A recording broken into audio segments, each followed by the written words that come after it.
what's the difference between doing a cortisol test via blood and doing it via something like a saliva or a urine metabolite like a Dutch, which is my preferred method? Hi, my name is Julianne. I'm an acupuncture physician, diplomat of Oriental medicine, and functional health provider. And today we're talking about the pros and cons of doing them each way. So when we go ahead and get our cortisol blood test done, it's usually done at waking. So we wake up, we go to the lab within the first 2 hours, they draw our blood, and it's going to tell us in range or out of range. And then they'll say, okay, it's in range. Your cortisol looks good. You're not in quote unquote adrenal dysfunction. That's a trendy term, adrenal fatigue, trendy term, but they'll say, okay, it looks good. That's not your problem.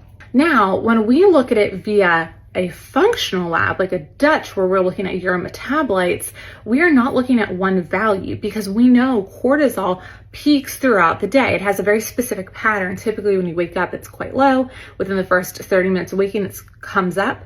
It continues to climb, and then it slowly starts to come down, and then it tails out at bedtime. You shouldn't have cortisol pumping before bed because then it's hard to fall asleep. It should stay pretty stable throughout the night. And then once we wake up 30 minutes later, we start that climb.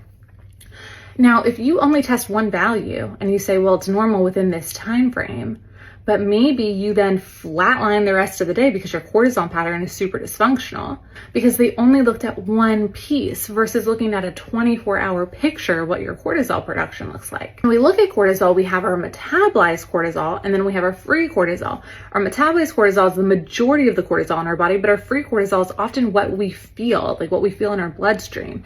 So if we have extremely low levels of metabolized cortisol, it tells us that you are, running on empty, and we really need to start supporting this. Now, it's possible that you also have super high free cortisol, which can point us to things like inflammation, hypothyroidism, anemia. So it's important to see how these hormones interact with other things, as well as how they're being metabolized and utilized in the body. You look at this in a holistic view versus just getting a blood draw and being like, it's fine. I like to use a functional lab. It's important to work with the provider who understands the nuance of that. You could do cortisol via saliva, which is great. You could do it via urine metabolites, which is great. And like I said, you can do it via blood, but I think it's the least accurate way to check cortisol if we're looking at this from a holistic perspective, to get an idea of how our cortisol is interplaying throughout the entire day. If this is something you're wanting to do, drop me a comment and I will send you a DM on how to set up a discovery call and we can talk about this further.